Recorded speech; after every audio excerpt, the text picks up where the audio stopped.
നിങ്ങൾക്ക് കൈകളുണ്ട്, എന്നാൽ എനിക്ക് കൈകളില്ല. നിങ്ങൾക്ക് കാലുകളുണ്ട്, എന്നാൽ എനിക്ക് കാലുകളില്ല. നിങ്ങൾക്ക് അപ്പനുണ്ട്, അമ്മയുണ്ട്, എനിക്ക് അപ്പനും അമ്മയുമില്ല.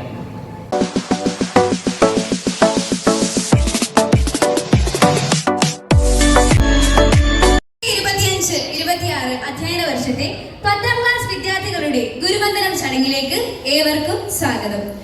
പരിമിതികളല്ല, ആത്മവിശ്വാസമാണ് മനുഷ്യനെ മഹത്തരമാക്കുന്നത്.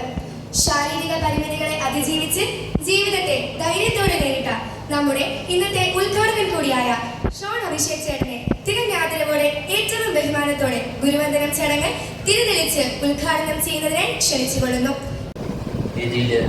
ഉപവിഷ്ടരായിരിക്കുന്ന വിശിഷ്ടാതിഥികളെ, സ്കൂൾ മാനേജർ, കോളേജ് ഹെഡ്മിസ്റ്റേഴ്സ്, മറ്റ് വൈദിക ശ്രേഷ്ഠരെ, അധ്യാപകരെ, അനധ്യാപകരെ, എനിക്ക് ഏറ്റവും പ്രിയപ്പെട്ട എൻ്റെ കൂട്ടുകാരെ, നിങ്ങൾക്ക് കൈകളുണ്ട്, എന്നാൽ എനിക്ക് കൈകളില്ല.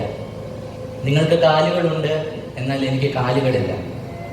നിങ്ങൾക്ക് അപ്പനുണ്ട്, അമ്മയുണ്ട്, എനിക്ക് അപ്പനും അമ്മയുമില്ല. പക്ഷേ ഞാൻ എൻ്റെ ജീവിതത്തിൽ നിരാശനല്ല. എൻ്റെ ഈ ശാരീരിക അവസ്ഥ കണ്ട് എൻ്റെ മാതാപിതാക്കൾ എന്നെ ഉപേക്ഷിച്ചു പോയി. പക്ഷേ ദൈവം എന്നെ കൈവിട്ടില്ല.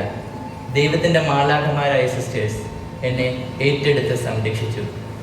കുന്നന്താനത്തുള്ള പ്രൊവിഡൻസ് ഹോം എന്ന സ്ഥാപനത്തിൽ ബഹുമാനപ്പെട്ട reverend sister doctor Mary Litty, എൻ്റെ ഭാഷയിൽ പറഞ്ഞ എൻ്റെ ലിറ്റിയമ്മയുടെ സംരക്ഷണത്തിലും സ്നേഹത്തിലും അവിടുത്തെ സിസ്റ്റേഴ്സിൻ്റെ പരിപാലനയിലുമൊക്കെ ഞാൻ 7ാം ക്ലാസ് വരെ വളർന്നു. ഇപ്പോൾ ഞാൻ തെള്ളകത്ത്, കോട്ടയത്തുള്ള തെള്ളകം അമ്മ വീട്ടിൽ ബഹുമാനപ്പെട്ട സെബാസ്റ്റ്യൻ അച്ഛൻ്റെ സംരക്ഷണത്തിൽ കഴിഞ്ഞു പോവുകയാണ്. ഫെയർവെൽ ഇന്ന് നിങ്ങൾ ആഘോഷിക്കുകയാണ് ഗുരുവന്ദനം എന്ന പരിപാടിയിലൂടെ. നിങ്ങളുടെ ജീവിതത്തിൽ നിങ്ങൾ ഒരിക്കലും മറക്കാത്ത ഒരു കാലഘട്ടമാകണം നിങ്ങളുടെ 10ാം ക്ലാസ് കാലഘട്ടം. ഈ അവസരത്തിൽ എനിക്ക് നിങ്ങളോട് പറയുവാനുള്ളത്, ജീവിതത്തിൽ നാം അറിഞ്ഞിരിക്കേണ്ട, ഞാൻ മനസ്സിലാക്കിയ, നമ്മുടെ ജീവിതത്തിൽ നേരിടേണ്ട 4 സത്യങ്ങളെക്കുറിച്ചാണ്. ദൈവമെല്ലാം നമ്മുടെ ജീവിതം എങ്ങനെ പോകണമെന്ന് നിശ്ചയിച്ചിട്ടുണ്ട്. അതനുസരിച്ച് മാത്രമേ നമ്മുടെ ജീവിതം മുൻപോട്ട് പോവുകയുള്ളൂ. നാം മനസ്സിലാക്കേണ്ട 1ാമത്തെ സത്യം എന്ന് പറയുന്നത് നമ്മുടെ എല്ലാം ജനനമാണ്.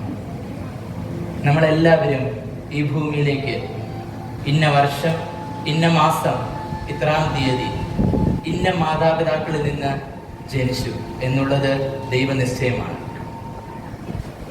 എന്നെ എന്തുകൊണ്ട് അംബാനിയുടെ മകനായി ജനിപ്പിച്ചില്ല എന്ന് പരാതിപ്പെടുവാനൊന്നും നമുക്കൊരു അവകാശമില്ല. നമ്മുടെ ജനനം എന്നുള്ളത് ദൈവത്തിന്റെ തീരുമാനമാണ്. അത് എങ്ങനെയാകണം എന്നുള്ളതും ദൈവമാണ് നിശ്ചയിക്കുന്നത്. എന്നെ എന്തിനിങ്ങനെ സൃഷ്ടിച്ചു എന്ന് പരാതിപ്പെടുവാൻ എനിക്ക് ഒരവകാശവുമില്ല. ഇത് ദൈവം എനിക്ക് ദാനമായി തന്ന ജീവിതമാണ്. ഇത് ഞാൻ സന്തോഷത്തോടെ നേടിയേ മതിയാവുള്ളൂ. 2ാമത്തെ സത്യം നമ്മുടെ ജീവിതാന്തസ്സാണ്. നിങ്ങൾ SSLC പരീക്ഷ കഴിഞ്ഞ് നിങ്ങൾ ആഗ്രഹിക്കുന്ന കോഴ്സുകൾ തിരഞ്ഞെടുത്ത് നിങ്ങൾ ആഗ്രഹിക്കുന്ന സ്കൂളിൽ പഠിക്കണമെന്ന് ഒരു നിർബന്ധവുമില്ല. ദൈവം ആഗ്രഹിക്കുന്നിടത്തെ നിങ്ങൾക്ക് അഡ്മിഷൻ കിട്ടുകയുള്ളൂ. ദൈവം ആഗ്രഹിക്കുന്ന കോഴ്സുകളെ നിങ്ങൾക്ക് പഠിക്കാൻ സാധിക്കുകയുള്ളൂ. +1 +2 കഴിഞ്ഞാലും ചിലപ്പോൾ +1 +2 നിങ്ങൾ പഠിച്ചതുമായിട്ട് യാതൊരു ബന്ധവുമില്ലാത്ത കാര്യങ്ങളായിരിക്കും അത് കഴിഞ്ഞ് നിങ്ങൾ കോളേജിൽ ചെന്ന് പഠിക്കുന്നത്. കോളേജിൽ പഠിച്ചവയുമായിട്ട് യാതൊരു ബന്ധവുമില്ലാത്ത കാര്യങ്ങളായിരിക്കും ജോലിയിലേക്കായിരിക്കും നിങ്ങൾ പ്രവേശിക്കുന്നത്. ഇപ്പം എൻ്റെ കാര്യം തന്നെ, എനിക്ക് +2 കഴിഞ്ഞ് ഒരു IT ഫീൽഡിൽ പഠിച്ച് ജോലി ചെയ്യണമെന്നായിരുന്നു എൻ്റെ ആഗ്രഹം. പക്ഷെ ദൈവം നിശ്ചയിച്ചത് എന്നെ ഇംഗ്ലീഷ് ലിറ്ററേച്ചറിൽ അഡ്മിഷൻ നേടിത്തന്നു. ഒരു ഇംഗ്ലീഷ് അധ്യാപകനാകാനാണ് ഞാനിപ്പോൾ ആഗ്രഹിക്കുന്നത്. നമ്മൾ ആഗ്രഹിക്കുന്ന രീതിയിലൊന്നും നമുക്ക് അഡ്മിഷൻ കിട്ടിയെന്നോ നമുക്ക് പഠിക്കേണ്ട സാഹചര്യമൊന്നും നമ്മൾ ആഗ്രഹിക്കുന്ന രീതിയിൽ ചിലപ്പോൾ നമുക്ക് കിട്ടിയെന്ന് വരികയില്ല. പക്ഷേ നമ്മൾ അതിലൊന്നും നിരാശപ്പെടരുത്. 3ാമത്തെ സത്യം നമ്മുടെ വിവാഹമാണ്. നമുക്ക് വേണ്ട ജീവിത സഖിയെ ദൈവം എവിടെയെങ്കിലുമൊക്കെ നമുക്ക് വേണ്ടി ഒരുക്കി വെച്ചിട്ടുണ്ട്. ഒരാൺകുഞ്ഞിന് ദൈവം ജന്മം നൽകുമ്പോൾ അവന് വേണ്ട ജീവിത പങ്കാളിയെ ലോകത്തെവിടെയെങ്കിലും ദൈവം സൃഷ്ടിച്ചിരിക്കും. ഇത് സത്യമാണ്. 4ാമത്തെയും അവസാനത്തെയുമായ സത്യം നമ്മുടെ എല്ലാം മരണമാണ്. നാം എപ്പോൾ, എവിടെ, എങ്ങനെ മരിക്കണം എന്നുള്ളത് ദൈവനിശ്ചയമാണ്. ഈ 4 സത്യങ്ങളും നമ്മുടെ ജീവിതത്തിൽ മനസ്സിലാക്കി നമ്മൾ മുന്നോട്ട് പോയാൽ യാതൊരു വിഷമമോ യാതൊരു പരിഭവവും കൂടാതെ നമുക്ക് നമ്മുടെ ജീവിതത്തെ മുൻപോട്ട് കൊണ്ടുപോകാൻ സാധിക്കും. എന്നാൽ ദൈവനിശ്ചയം പോലെ മാത്രം എൻ്റെ ജീവിതത്തിൽ നടക്കട്ടെ എന്ന് കരുതി ചുമ്മാ കുത്തിയിരിക്കാനും നമുക്ക് അവകാശമില്ല. നമ്മുടെ കഴിവുകളും നമ്മുടെ സാഹചര്യങ്ങളും കണ്ടെത്തി വളർത്തി നമ്മുടെ ജീവിതത്തെ മുൻപോട്ട് കൊണ്ടുപോയാൽ ദൈവം താനെ നമ്മുടെ ജീവിതത്തെ നിയന്ത്രിച്ചുകൊള്ളും. നിങ്ങളെല്ലാവരും ഒത്തിരി സ്വപ്നങ്ങൾ കാണുന്നവരാണ്, ഒത്തിരി ആഗ്രഹങ്ങളുള്ളവരാണ്. നിങ്ങൾക്കൊരാഗ്രഹം, നിങ്ങൾക്കൊരു സ്വപ്നം നിങ്ങളുടെ ജീവിതത്തിൽ ഉണ്ടെങ്കിൽ, അതിനുവേണ്ടി നിങ്ങൾ പരിശ്രമിക്കുന്നുണ്ടെങ്കിൽ, ആ സ്വപ്നം സാക്ഷാത്കരിക്കാൻ, ആ ആഗ്രഹം സാക്ഷാത്കരിക്കാൻ ഈ പ്രകൃതി പോലും നമ്മുടെ കൂടെ നിൽക്കുമെന്ന് പറഞ്ഞ ഒരു എഴുത്തുകാരനുണ്ട്. ആരാന്ന് ആർക്കെങ്കിലും അറിയാമോ? ഒരു ബ്രസീലിയൻ സാഹിത്യകാരനാണ് പൗലോ കൊയ്ലോ. പൗലോ കൊയ്ലോയുടെ വാക്കുകളാണ്. ലോകപ്രസിദ്ധരായ പല മഹാന്മാരും അവരുടെ ഉള്ളിലുള്ള സ്വപ്നങ്ങൾ തിരിച്ചറിഞ്ഞ് അവർക്കെല്ലാം സ്വപ്നങ്ങളുണ്ടായിരുന്നു.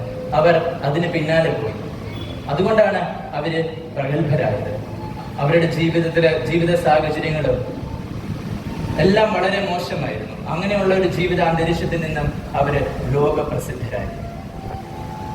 എന്നെ കൊണ്ടൊന്നിനെ കഴിയില്ല, എന്നെ കാണാൻ കൊള്ളില്ല എന്നൊന്നും വിചാരിച്ച് നമ്മൾ ആരും ദുഃഖപ്പെടരുത്. ഒരുപക്ഷെ അങ്ങനെയൊക്കെ ഞാൻ വിചാരിച്ചിരുന്നെങ്കിൽ എനിക്ക് ഇന്ന് നിങ്ങളുടെ മുമ്പിൽ ഇതുപോലെ പ്രസംഗിക്കാൻ സാധിക്കുകയില്ല എന്ന് മാത്രമല്ല, ഈ ലോകത്ത് തന്നെ ഞാൻ ഇന്ന് ഉണ്ടാകുമായിരുന്നില്ല. എനിക്കെല്ലാം ചെയ്യാൻ സാധ്യമാണെന്ന വിശ്വാസത്തോടെ ജീവിതത്തെ മുൻപോട്ട് കൊണ്ടുപോകാൻ സാധിക്കണം. നെഗറ്റീവായിട്ടുള്ള ഒരു ചിന്തകളും നിങ്ങളുടെ ജീവിതത്തിൽ ഉണ്ടാകാൻ പാടില്ല.